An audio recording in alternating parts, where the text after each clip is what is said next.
Okay, today we are going to see data-driven testing using database as a source. So what is data-driven testing? So yesterday we have seen like we can specify the test data in a file, which can be our Excel or it can be database. And we read the data from the source file and we use the data to perform the data-driven testing, right? So in the previous session, we have seen how to work with Excel sheet, like how to write the data into Excel, how to read the data from Excel, and how we can perform the data-driven testing using Excel as a data file. And we have used some third-party or OpenPyXL, right? So OpenPyXL is an API which is installed, and then we will able to work with the Excel sheet. So now similarly, to work with the database also, so we need to install something called MySQL connector. Okay, so because we have to connect to the database and we have to execute the queries through our program.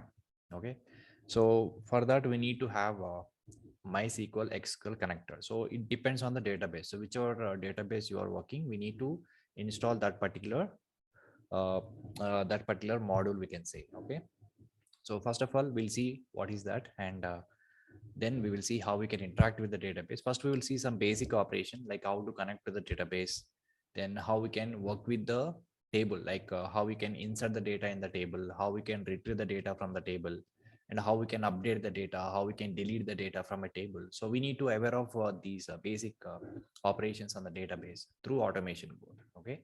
And once you understand this, then we will see finally how we can fetch the data from the database and how we can use the data to perform the data-driven testing, right? So now we'll see how we can work with the database. So as a prerequisite, the first thing is you need to install a database. Okay, MySQL, you can install MySQL because it is open source. And instead of going with Oracle or MySQL server, so you can just easily install MySQL, because SQL statements almost same in every database, so you cannot see much difference. And even the program, whatever we are writing in the program, so that is also exactly the same. And the same code works for every kind of database. And but only thing is the connector will be changed. So whatever the connector we are going to install now for MySQL, the same connector may not work for other databases. So we need to install Oracle connector and MySQL connector. Different connectors are there. So we need to install them in PyChamp, and then we will be able to interact with the particular databases. Okay. Now, first of all, as a prerequisite, you need to have MySQL on your system. Okay. So if you don't have, you have to download it and you have to install it first. And once you install your MySQL server on your local machine, so then we need to log into MySQL and you need to create a database. We need to create some sample table and you need to populate some data in the table. So all these things you have to do as a prerequisite to work with the databases in Python. Okay, so if you are not aware of SQL, or if you're not aware of how to download and how to install MySQL and how to set up MySQL, how to create the database, how to create the table. So if you want to know all these things, I'll share some videos, recorded videos link, and you can just go to the link, and I have explained the complete MySQL concepts in this particular playlist.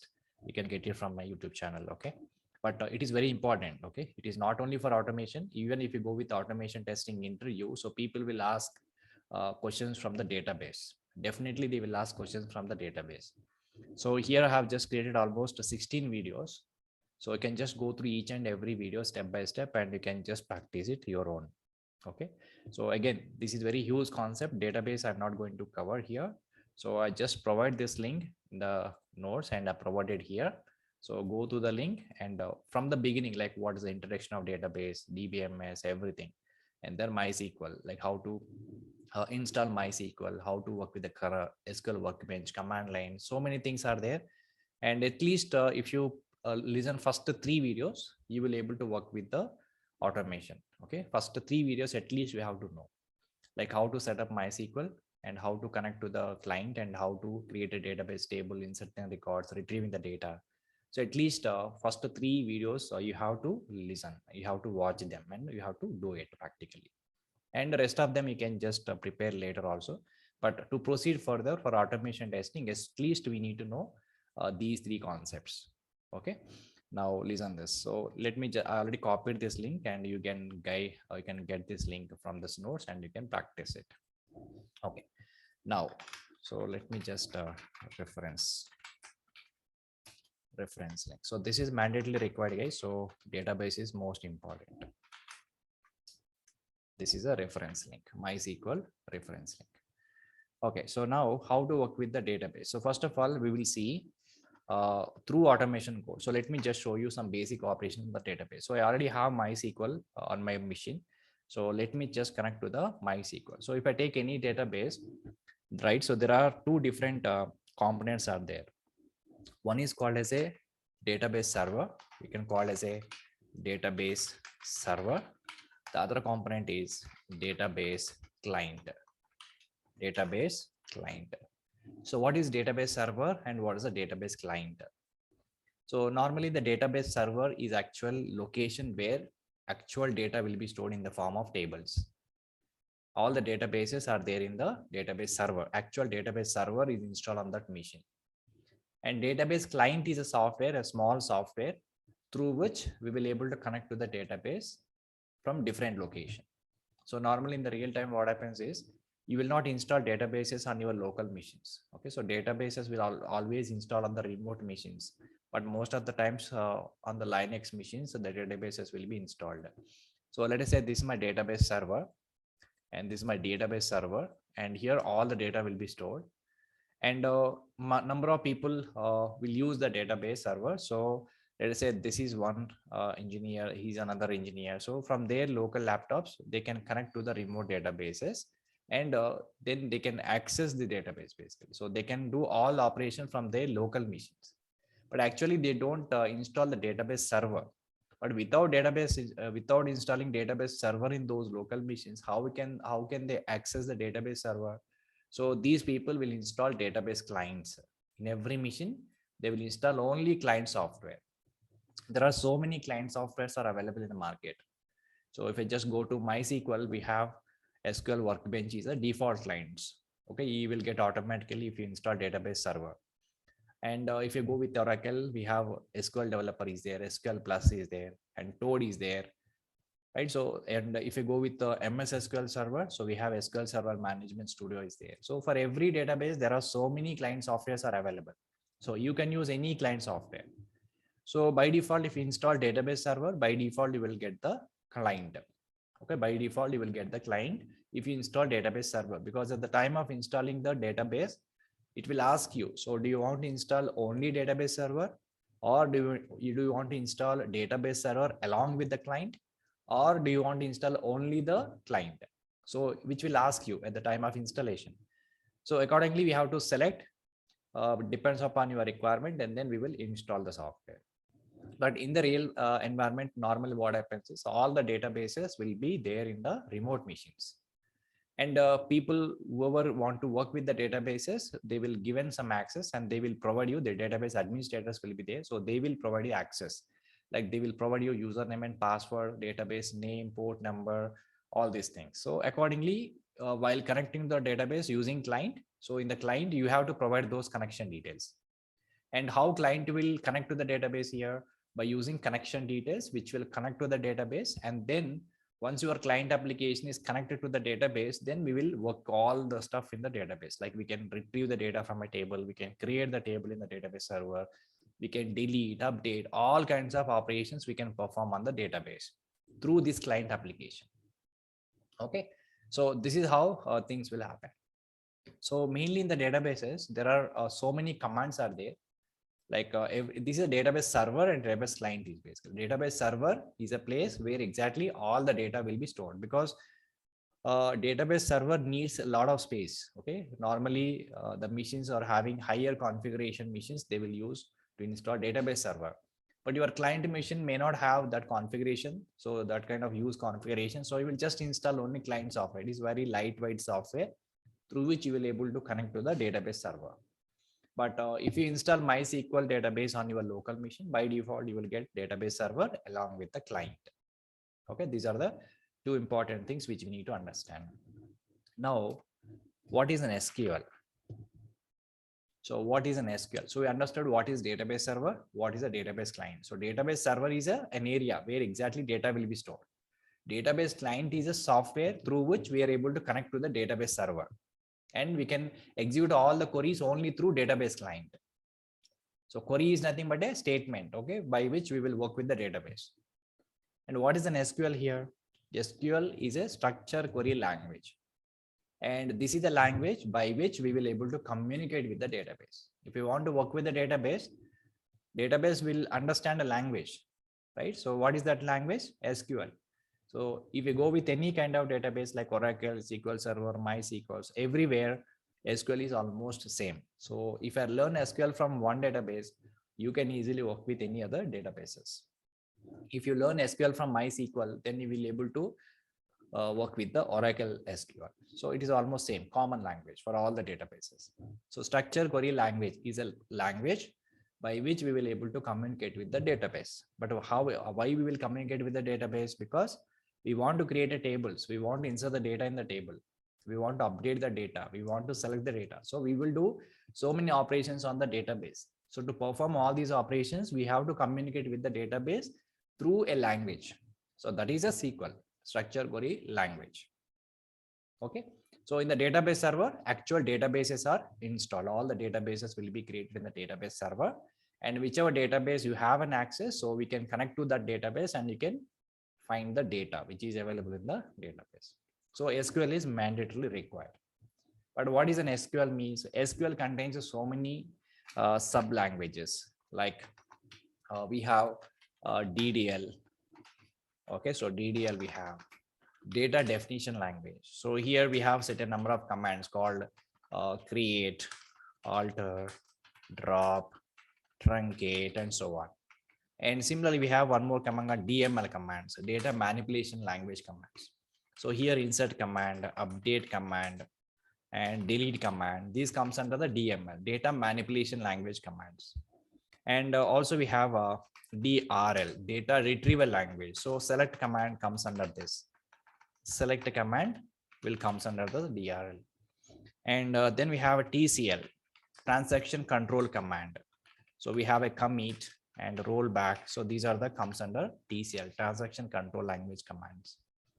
And we also have a DCL commands, data control language commands. So here we have grant, okay, and revoke. So these are the commands which are comes under DCL. So learning SQL in the sense, learning all these commands, and different commands, various types of commands are there in SQL. But everybody will not use every command. And most of the developers, most of the times the database designers, right, they will use DDL and DML most of the times, because they are the people, they want to create the database. So they have to populate they have to create the tables, they have to populate some data in it, right? Administrators, mostly database administrators and designers, they use these commands more. And now testers, or we can just go with the developers, and developers also use DDL and DML commands. And testers will use DML and DRL commands most of the times, because we are not going to create any tables in the database. We just want to work with the data. So we want to insert the data in the table, and we will check whether insertion is properly working or not, and updation is working or not, deletion is working or not. And we are mainly our testing is mainly focused on the data on the table, not on other things, as per the functional testing I'm talking about. So because database testing is a very huge thing, it's not a simple thing. Okay, it's a completely different. It's a backend testing.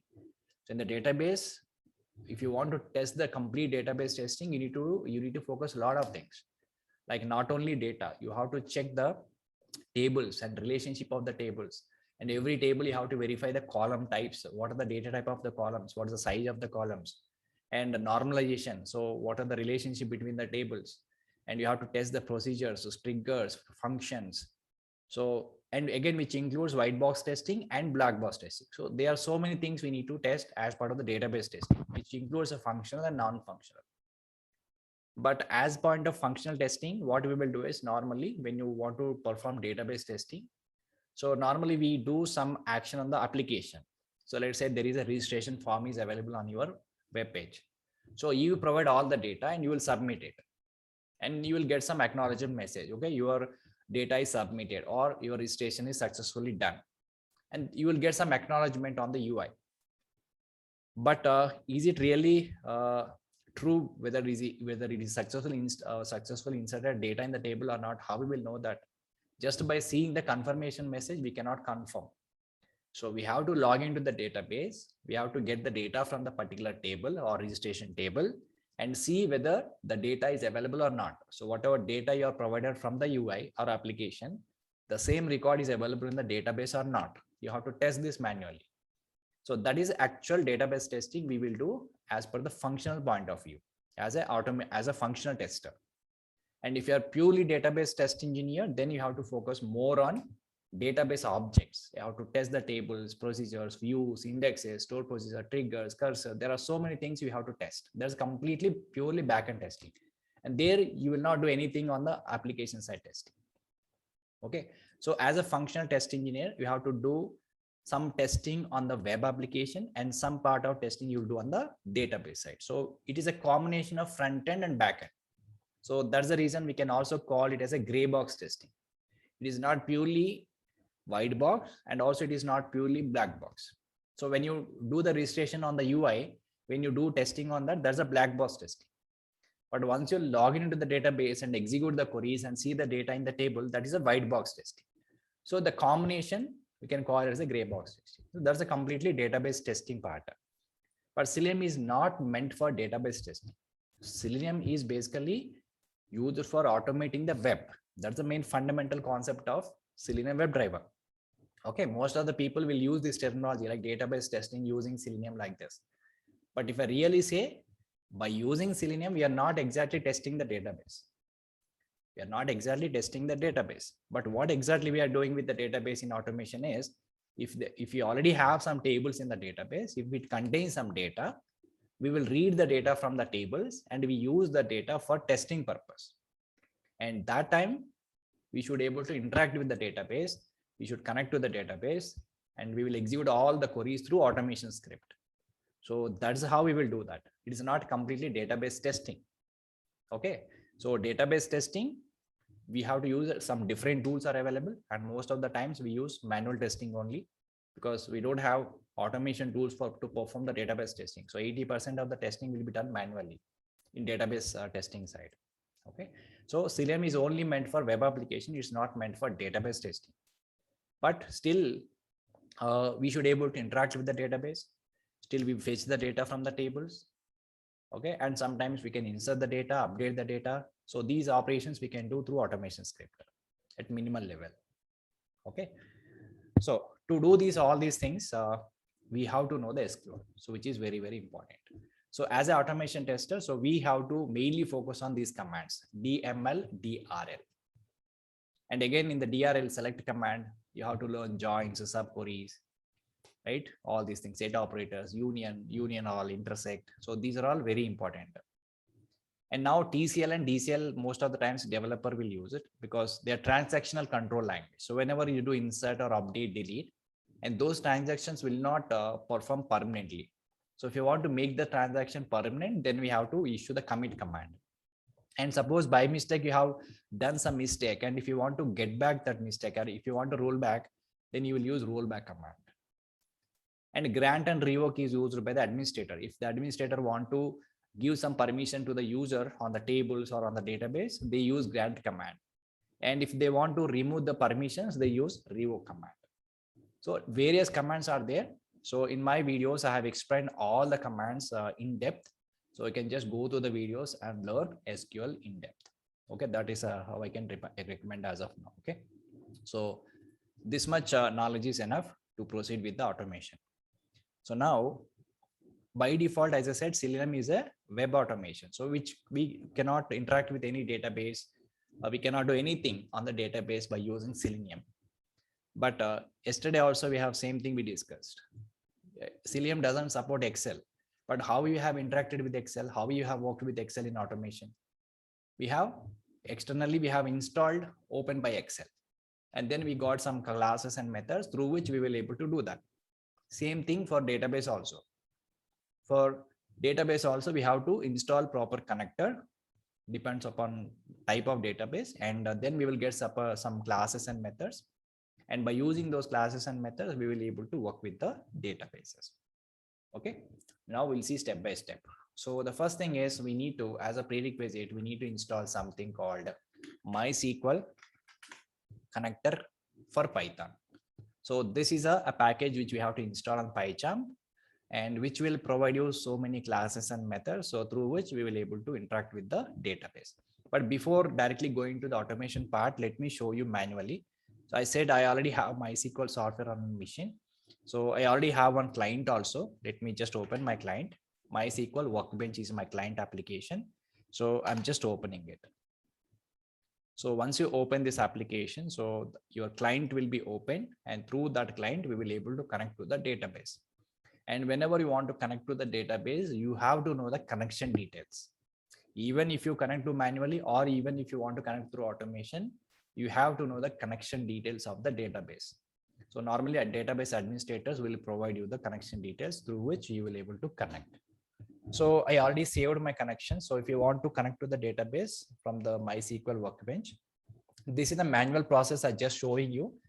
So here we need to take the database and connect to database. And here you can just look at here. We need to provide the connection details. So currently MySQL is available in my local machine itself. So I'm just providing the host name. 127.0.0 is representing your local machine. And if you don't know the IP, you can directly write a local host. And in the real environment, so they will provide you IP address of the machine. So you can provide the IP address of the machine or name of the machine, whatever they provide, you have to specify inside the host name. And the second field is a port number. So every database will run on some port number. If it is a MySQL, it will be 3306. If it is an Oracle, it can be 1521 or 1527. Okay, and similarly, if you go with the MySQL server or any other databases, they will use some default port numbers. And on that particular port number, the database will run. So here you have to provide the username. And if there is a password, you can also provide the password. And at the time of installation, I have not provided, I guess. So I think I have also password, but I have already saved the password in the store in Vault. So it is not asking for the password every time. And as soon as we click on this OK, so which will able to connect to the database. So it will automatically connect to the database. Now we can just look at here. So as soon as open the database, by default, you will see like this. So you will get by default some databases like classic models, classic models, Scikit-learn, Sys, World. Okay, so MyFlixDB. So there are some databases by default you will get along with the MySQL. So apart from that, if you want to use existing databases, still you can use it, and which is also having some default tables. And here you can see customer info is there. And in the world also there are some tables are there, city, country, jobs, location. There are multiple tables are there. So like this, every database is having some default tables. And if you want to create your own database, again, you can create your own database and you can create your own tables, and you can populate some data in the table by writing insert commands. So these are all prerequisites, guys. So I'm not going to show you all these things because it will take a lot of time to explain these things. So go through the videos and you will understand everything. So I explained everything in my videos. Okay, how to create the database, how to create the table, how to insert the data in the how to insert the sample data in the table, how to query the data from the table. So all the commands I've explained in sequentially, so you can go through them and understand. Now here in MyDB, there are multiple tables are there. Okay, so inside this, I have one table called student table I have. So I want to see the data of the student table. So then I just want to open the SQL editor. And if I click on the corner icon, this will give you an editor. So here I have to write a query or statement by which we will able to interact with the table. So before interacting with the table, we have to connect to the database. For that, you can say use command, use MyDB. So because there are so many databases are there here, on which DB you want to interact. So we need to specify. So I say MyDB. So first command, you have to execute this. And here the run option is there. When I execute this, now it is currently pointing to MyDB. Inside this, what is the table I have here? I have one table called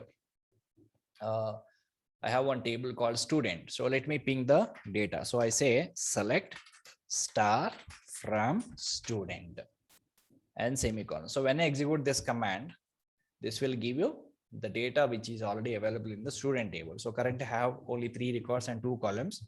So SIDs and S. So these are tables. So like this, you can bring the data from any table by using select command. So select is a retrieval command. We can retrieve the data from the database, right? So this is the client application, and I already connected to the database, and you can see all the tables which are already available, and whichever table data you want to see, you can just execute select star. Star means what? All the columns you will get.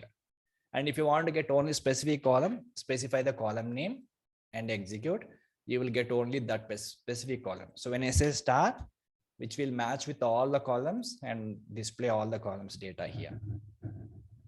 Okay, so this is how we can just work with the client applications. Now, whatever, suppose I want to insert the new record in this table. So then I have to write an insert query like this, insert into. So insert into table name is student and values.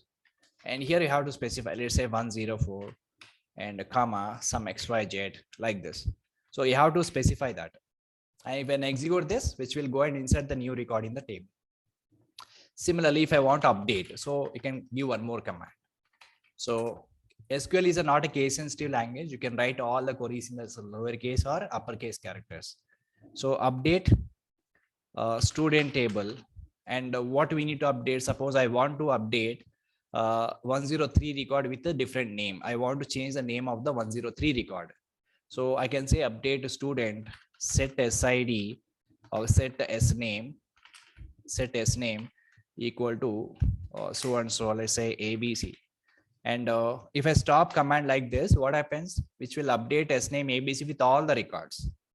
All the records. I simply say update student set S name equal to ABC means which will update all the records. But I want to update only 103 records. So we have to put one where condition. So where SID equal to 103.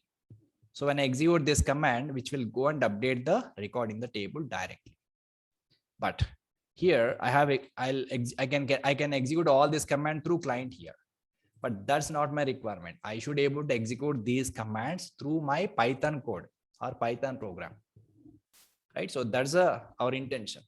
But before that, just for understanding purpose, I have shown you how to connect to the client and how to represent the database and how to execute the queries from the client application. Okay, but all these things we are going to do through Python code. That's our intention. Okay, now let me just minimize it. Now go back to the PyCharm. So now we are going to first, before discussing about data-driven testing, we have to know first, we have to install this connector. And after that, I'll show you a few operations like database operations. Database operations. So mainly I will focus on 3 commands because we are not going to do create, delete, all these things because they are all DDL commands. They will work on the tables, not data. So mainly database operations will like insertion, insert command, update, and delete. So these are the main database operations along with the selector. Okay, select also we can use. So these are the 4 commands I'm going to discuss through Python code, how we can execute these commands or how we can execute these queries to Python code. So as a prerequisite, first of all, we need to install this package. And if you are working at Oracle, then the package will be different.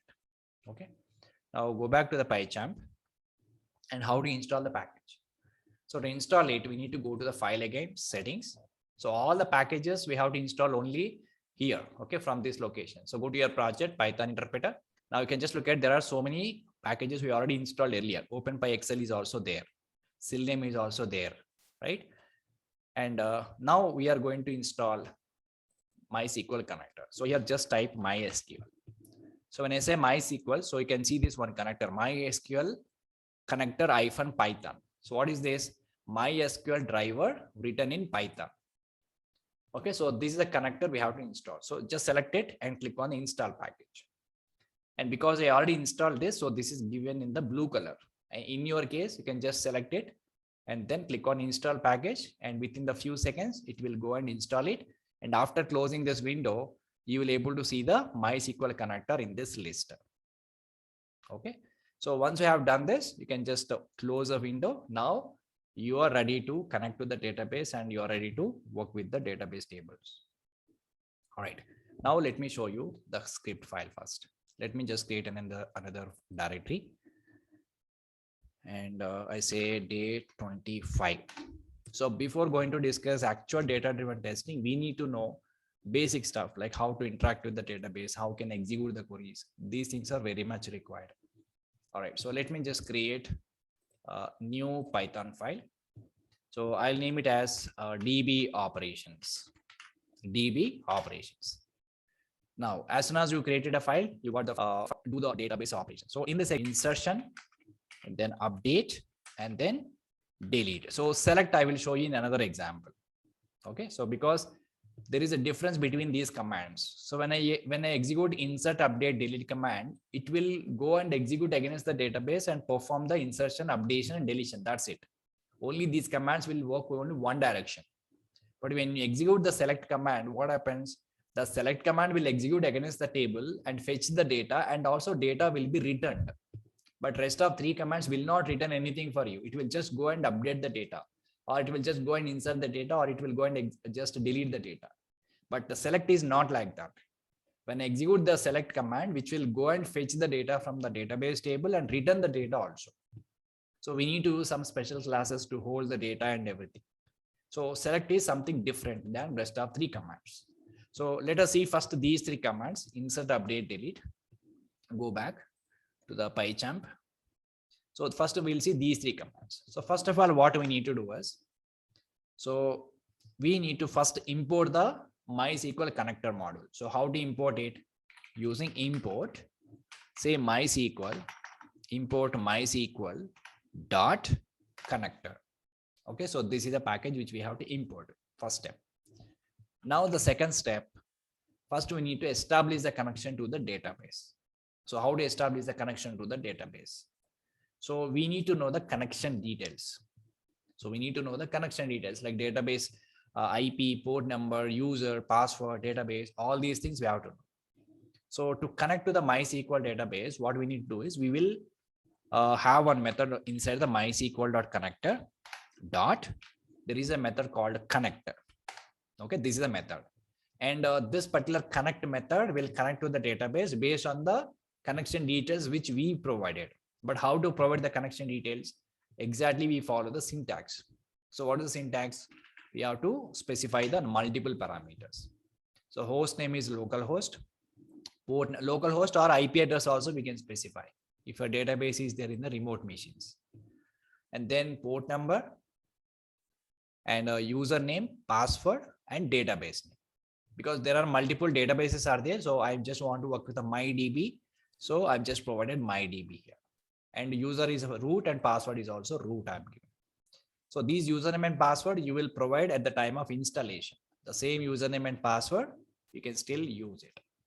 So now by using these details, and these are the keywords: host is a keyword, port is a keyword, user is a keyword, password is also keyword, database is also keyword. You should not change them. So by using these connection details, this particular connect method will connect to the database, and we will store that connection in a variable. I'll create one variable called con, and which is representing a connection object. So basically, which will return a connection object after successful connection is happened. And that connection we are going to store here. So normally what happens is, let's say this is my database and this is my Python code. Here I'm writing the Python code, and our Python code is acting as a client. Okay, our Python code is acting as a client now because we are connecting through Python code. We are sending all queries through Python code. So our Python code is acting as a client. So before working with the database, we have to establish the connection between these two. So the connection is established by using this command. And what is the next thing we have to do? We have to create a statement first. We have to create one statement, or we have to create one query, and that statement we have to execute. We have to execute through this connection. Okay. So we have to execute this statement through this connection, but we cannot directly execute this statement through this connection. So we have to create something called cursor, which is basically a buffer area or temporary memory, we can say. So what you will do is, with this connection, we will create a cursor, and through this cursor, we will execute this statement. Okay. So let me just show you step-by-step process. So here,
so one second. So this is a connection we have established, and we created one cursor, right? And through this cursor, we have to call one method called execute. So through this execute method, we will able to execute this statement, insertion command. So what this statement will do, this will go and insert the record in the table. And as soon as this transaction is done, so insertion, updation, deletion, everything is a transaction, right? As soon as you executed any DML command, the transaction will not be permanently available. So the transaction will not be permanent, but we need to commit the transaction. So whenever you execute any DML commands, we have to execute a commit command immediately. Otherwise, the transaction data will not be permanent in the table. So for that, I can execute one more command. Okay. And by using connection object, I can execute commit. There is a commit command. So this command will make the commit the transaction. So basically, this particular statement will create a cursor, and this particular statement will execute a query through cursor, and this particular command will commit the transaction. And once we have done it, our job is over. Then finally, whatever connection we have opened here, we have to close the connection dot close. That's it. Only 5 lines of code. So this is the beauty of the Python. So if you want to write the same program in Java, at least 20 lines of code we have to write. 20 plus lines of code we have to write in Java. So here it is very, very simple. So just we establish the connection to the database, and we created the cursor, which is actually temporary memory. Through that, we have executed the insert query and commit the transaction and close the connection. And after that, I will just print some confirmation message. I say print, I say finished. Over. Let's execute and see what will happen. So currently in the table, I have only 3 records.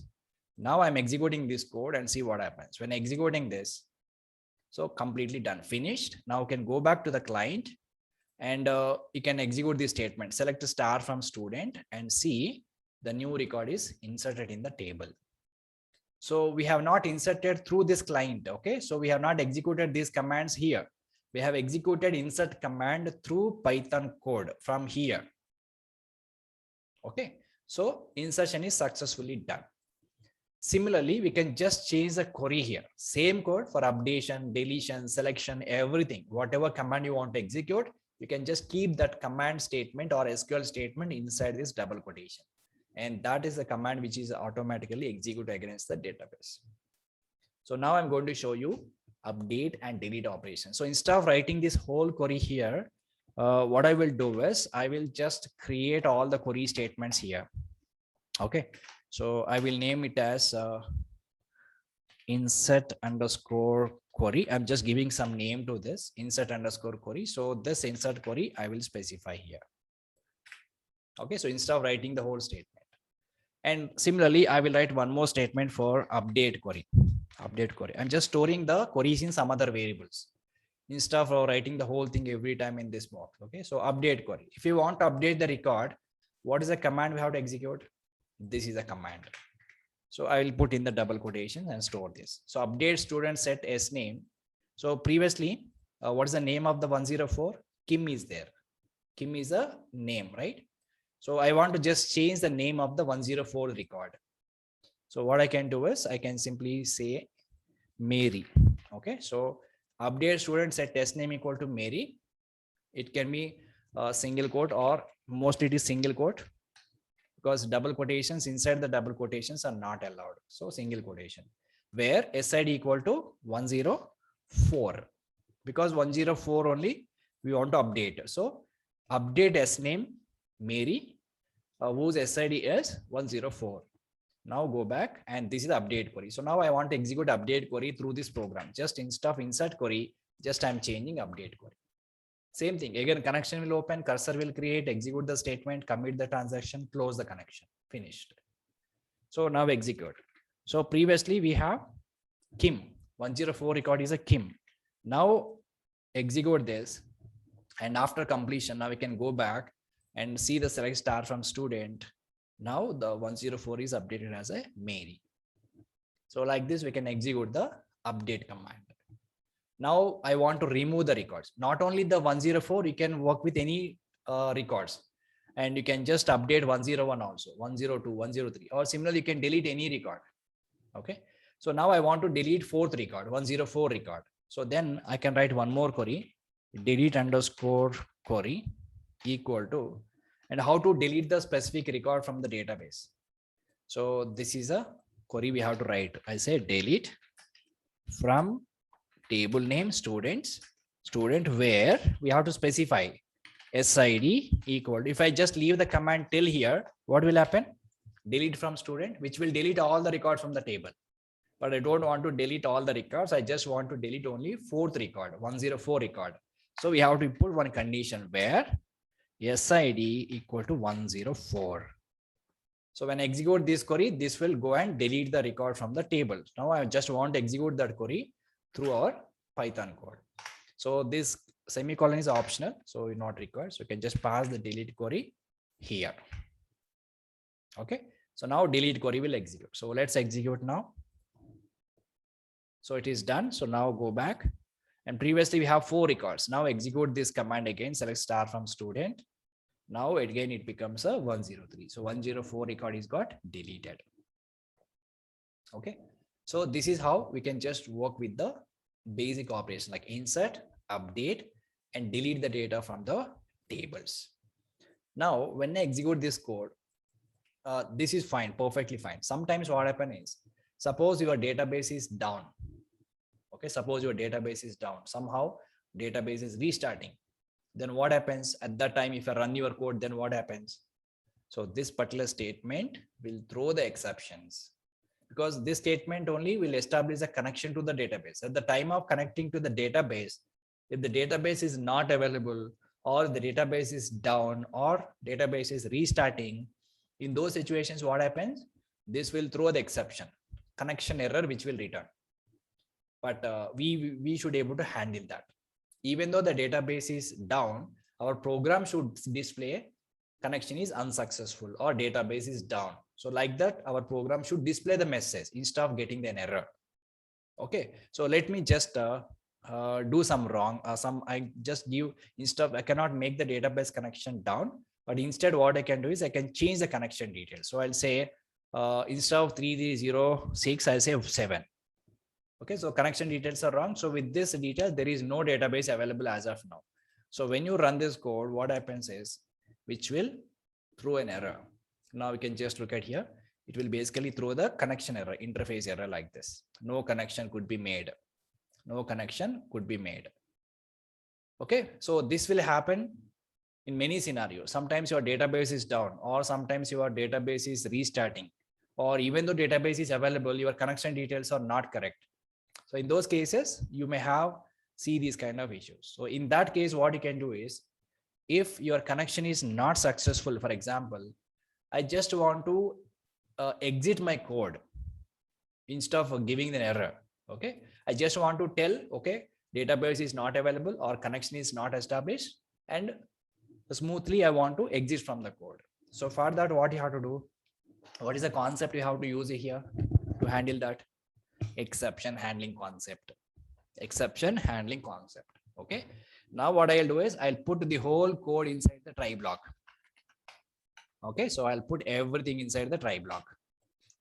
Now if there is any exception is occurred in these statements, and then by using except block, I will handle it.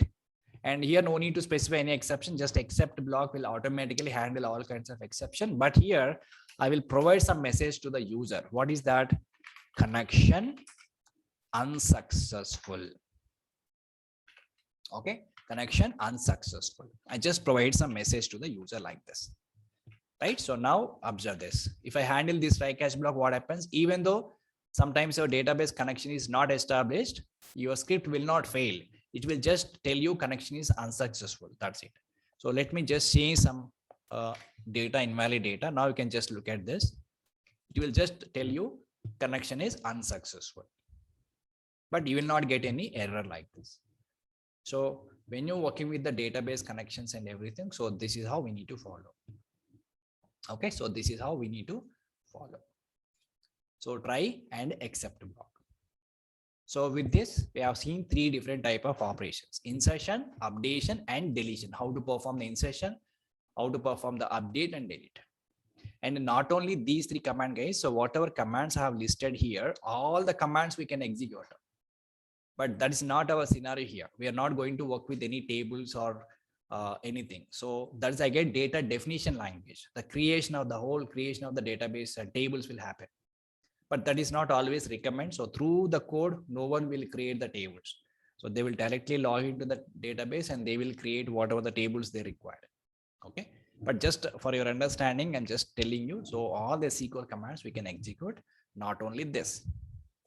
Now again, we have to use different kinds of syntaxes. Okay, not directly. So create table is different syntax, command is a different syntax, where you have to specify the table name, column names, data type of the columns. So many things are there.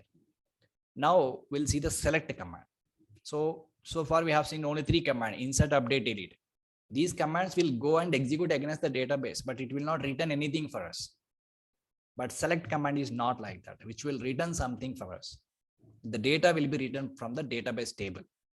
So now I'll show you how to work with the select command. Go back. And what I'll do is I will just copy the same code and a few changes we have to do. So instead of DB operation, I say select DB operation. Select DB operation. Now, what are the changes we have to do here is we don't need all these queries. We need only select query. So here I'll create one query called a select query. I'm defining one variable called select underscore query. And because you have only one select, you don't need to create this variable also. You can directly write the select query here. So if I just look at the client application again, so when executing this command, what happens? This is giving the data here, right? The same command I just want to execute through automation code. Because I want to execute only one command. So instead of creating a variable, I'm directly specifying that SQL statement inside the execute method. Okay, so this is fine. So it will go and execute the select command, and commit is required or not. Commit is not required here, because this is not going to insert or update or delete any data. It is just return the data, whatever it is available. So commit is not required here. You can just remove the command. Okay, and what else we need here? So we need to do something more. What is that? Before closing the connection. So what this statement will do? So as soon as you executed this statement, which will return the data for us, which will return all the records from a table, right? So we have to store the records in the variable. We have to store them in a variable. But where we will store? Where the data is available. So as soon as you executed this data, as soon as you executed this command, actually the data also from where we are executing this command through cursor. What is the cursor? Cursor is a buffer or temporary area. Let me just clarify what exactly it is. So normally what happens is this is my database. Okay, let's say this is my database. Okay, and now here we are executing all the queries. We are executing this query, right? And actually this query should go through the cursor. This is a cursor. And again, this cursor is also part of the connection. Okay, so this is a temporary area. So when I execute the insert command, the insertion also will go through the cursor and perform the operation here. So one direction. When you execute update and delete command also, it will go through the cursor and execute here. But when execute the select command, that command also will go through the cursor, and whatever the data is returned, the data also will be available in the same cursor. The returned data also available in the same cursor. So now as soon as you executed this command, the returned data also available in the same cursor. Now, if you want to access this data, from where we can access? Through this cursor, we will be able to access. But how much data we have in the cursor? We don't know that. You can have 10 records, you can have 50 records, you can have 100 records. We don't know that. But I want to read all the data from the cursor. So how we can get that? We have to write a looping statement. Okay. So how to write a looping statement? We have to just get the data from the cursors. Now, so here I say for, I define one variable called columns in cursor. So what exactly happened? From the cursor, first it will fetch one record, one row into this column. Okay, one row. Okay, so or what we can do is instead of columns, I say row here. That is a better option, row. So from the cursor, which will get the first row. So what is the first row contains? SID and SNAME, 101 and JMeter. Now those two values are available inside this row. Now we need to extract those values independently. How to extract them?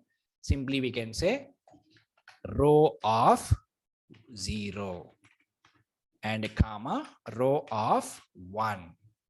Okay. And in the row, 0 is a column number, 1 is another column number in the same row. So we want to print them, put them in the print statement like this. So like this, if we have n number of columns. So I will also change the table name, guys, because this table contains only 2 records. So let me also change the table. So here, go to the client. I have another table called orders. So let me just select the star from orders. Okay, so now we have 2 records, but fine. We have 3 columns: ID, order number, order date. So I want to read all the data. So let me just change the table name called orders. Okay, now what happens? From the cursor, it will get the one row and store into that variable. Now the row contains 3 columns. What are they? ID, order number, order date. So first row, 3 columns. Now we need to extract one by one. So row of 0 means what? In that particular row, 0 column is ID. So row of 1 means what? In the same row, first column, which is order number. Now row of 2 means what? In the same row, second column. So here column values will start from 0, counting from 0. So 0, 1, 2. So we have 3 columns. We say row of 0, row of 1, row of 2. Same row, 0 column, first column, second column. Once it is printed, then it will go up and get another row into this. Now again, we will print that value. So like this, depends upon the number of records in a table. This particular loop statement will repeat multiple times. So after printing all the data, then finally I'll close the connection. Okay, so this is the only thing we can do that. So this will close connection. All right, now execute and see.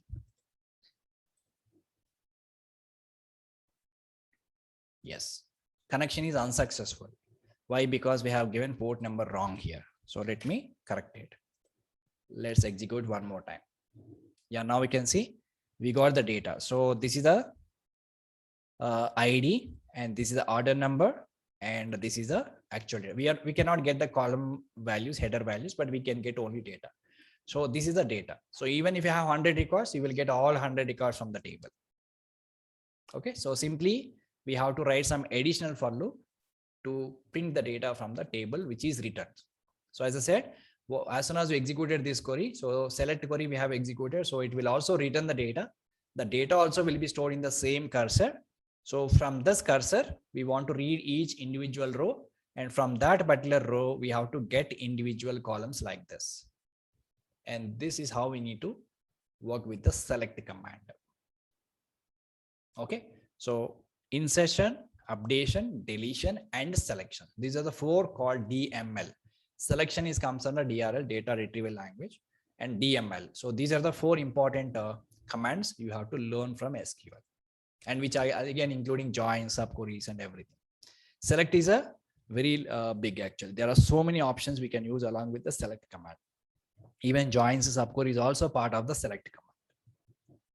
Okay, so these are all database operations. How to connect to the database, how we can execute the queries from the Python program, and we will able to interact with the database. Now our Python program is acting as a client.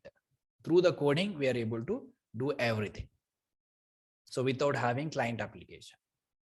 Now with this understanding, we should able to do the data driven testing. So now we know how to get the data from the table, right? So once you get the data, we will just pass the data to the application. That is a data driven testing. So now we'll see the data driven testing, how to perform data driven testing using database table as a source. Okay. Now in the previous day, we have seen FD calculator, right? Now the same application, we are going to test with the database table data. So instead of getting the data from Excel, this time we are getting the data from the table, database table. Same example, again, we will repeat, but this time we are going to use database as a source, database table as a source, which contains the data. Now, if I just go back to the database table, so we have one table here, select a star from cal data. So which is already, I created this table myself. So the same kind of data, whatever Excel sheet yesterday we prepared, the same data which is populated in this principal, rate of interest, period 1, period 2, frequency, and maturity value. But here we are using this table only for reading purpose, not for writing purpose. We are not going to write any results in the table. Okay, why? Because in the projects, normally what happens is your database, your tables will be accessed by many people in your teams. Okay, so you have to use the data only for reading purpose, not for modification or not for updation. So if you just let us say if you modify some column or if you update some data here, that may be impacted for another user. Maybe that user using this proper data, this data in their project.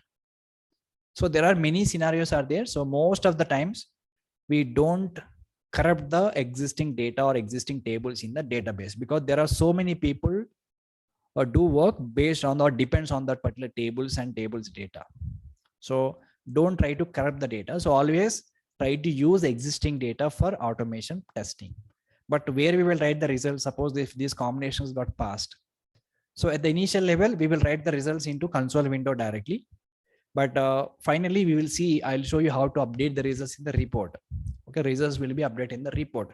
So we don't again connect to the database and we don't see results is updated in the last column or not. So we don't do all these things in the case of database. But Excel, we have complete control, because Excel files we will store only in the local machine. So we are the owners of our Excel sheet. So we will able to open the Excel files any number of times. So we have full-fledged control on that. So we can still write the results back into the Excel. It will not impact anywhere else. But database is not like that. So database is very sensitive component. If you do any small change, that may impact other users or it may impact some other applications. Okay.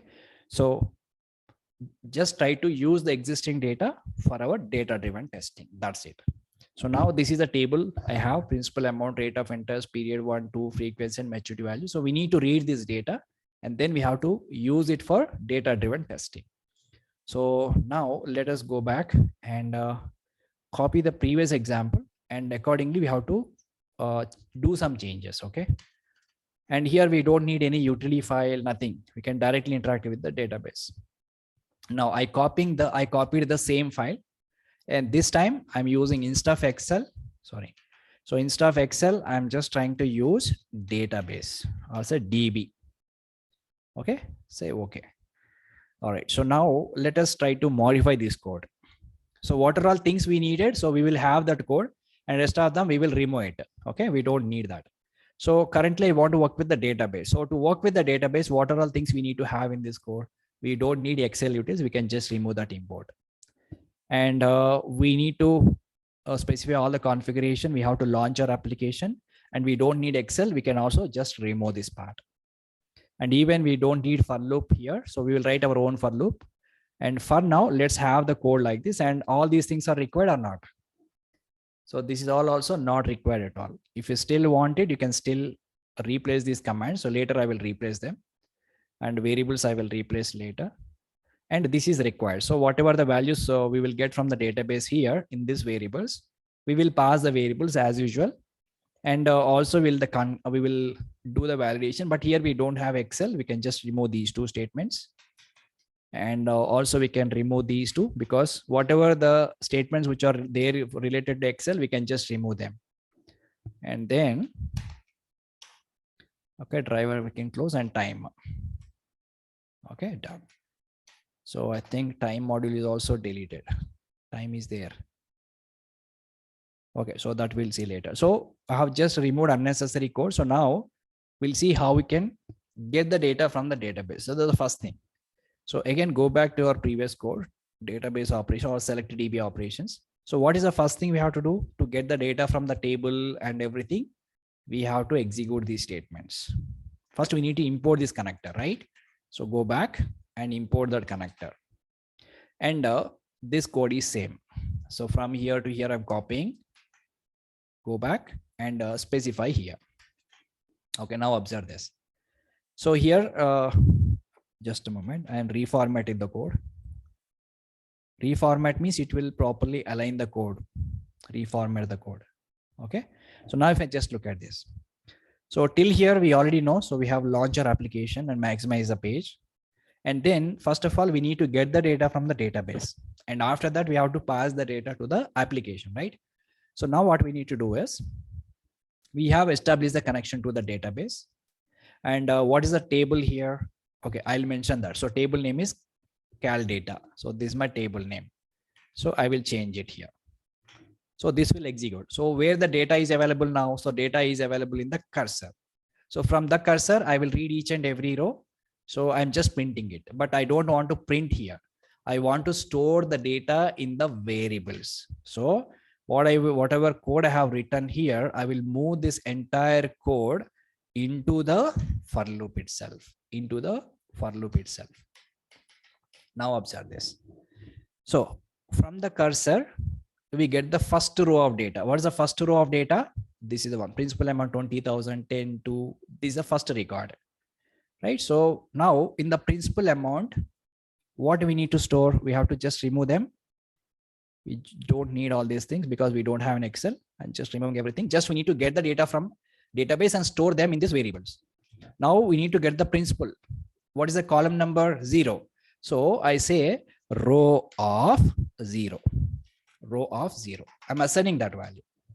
So from similarly, I say row of 1, and this is a row of 2, and this is a row of 3, and this is row of 4. And what about maturity value? 0, 1, 2, 3, 4, 5. Maturity value is a 5. So here I'll say row of 5. So now we capture data from all the columns in the first row, and we have stored in the multiple variables. Now the same variable values we are passing to the application for every element. We are identified each and every element, and as usual, we pass them to the application. Capture the expected maturity value. Again, same validation will start. Again, expected maturity value, actual maturity value, converted into the float, right? Converted into the float, and then a validation is started. And finally, we click on the clear button, and it will clear. And finally, we close the application. So all this code should be part of your for loop. And once the one round of execution is completed, then what happens? From the cursor, it will get another row. And again, from that row, it will extract all the data and again pass it to the application. Same thing will repeat multiple times. Depends on the data which is having in the table. But now again, suppose by mistake or by some reason, if the connection is not successful, then what happens? It will throw the exception. So what I will do now, I'll put a try block. Okay. And I will push the entire code into try block. The whole thing I'll push into the one, just give one tab, select everything and click one tab. That's it. So that will go to even including this for loop will be part of the try block like this. Okay. Now except block should be there, right? So here I say except block and connection is not successful. Then I will print the message. So here I'll say connection unsuccessful like this. All right. Finally, I'm closing my browser. So where I'm closing the connection also we should close, right? So where we have to close the connection, we should not close the connection at the time of repeating the loop. Okay. So once you completed everything, if I execute the close connection here, the connection itself is closed. How it will get the data? It cannot, right? So after closing the driver, here you can close driver, not driver, connection dot close. Sorry, connection dot close. You can use connection close here. Okay. So this is how we have to work with the data driven testing. So let me just execute and see now. Right click, and it is not identifying the connection actually. So because the connection variable which we created inside the try block. All right. So after completion of the for loop, and it will go up again. Okay. After execution of for loop multiple times, we have to close the connection. So it should be here. Here it should be. Why? Because even this time dot sleep is also, sorry, it is not driver dot close. It is a connection dot close. And here driver dot close. Now what happens? So in this for loop, we just created all this code. So for loop is started here and end here. And this is not part of the for loop. Okay. So only these statements are part of the for loop. So until the connection is open, these statements will execute multiple times. After completion of the for loop, after completion of the whole for loop, finally connection will be closed and then it will come here. So now let us execute and test how it is going to perform the data driven test.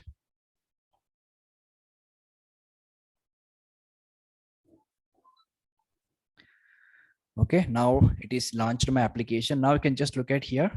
It is reading the data from the database.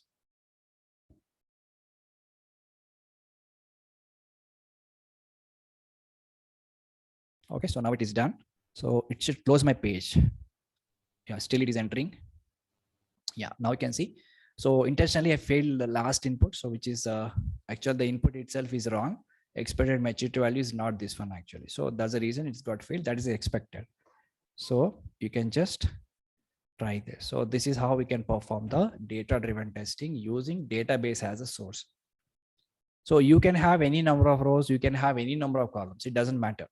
Okay, so that will not increase your code. Even if you have huge data in the table, that will not increase your code.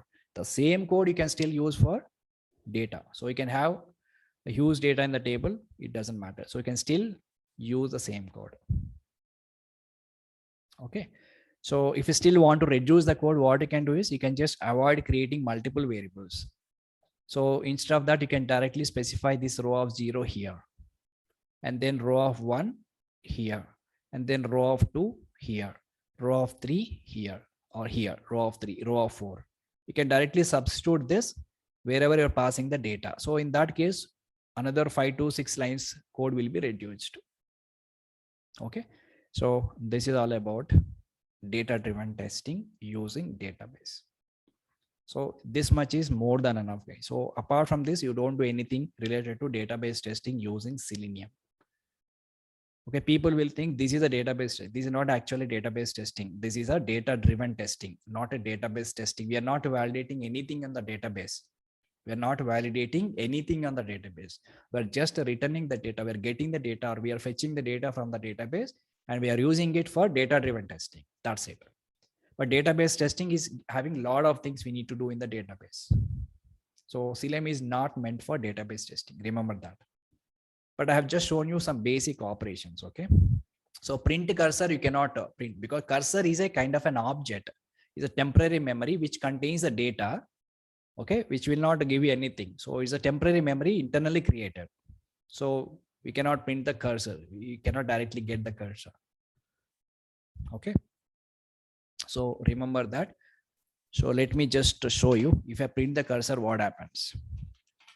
Print cursor. Okay, I'm just printing the cursor and I'll comment these two statements and see what will happen. Because this is select command, right? Select command will get the data into the cursor. I'm just printing the cursor. Execute. What happens? It is not printed anything. Just MySQL cursor is select a star from orders. So it is just executed this query, which is just printed, but it will not give you anything else. So we have to write the looping statement by which we will be able to get the data from the cursor.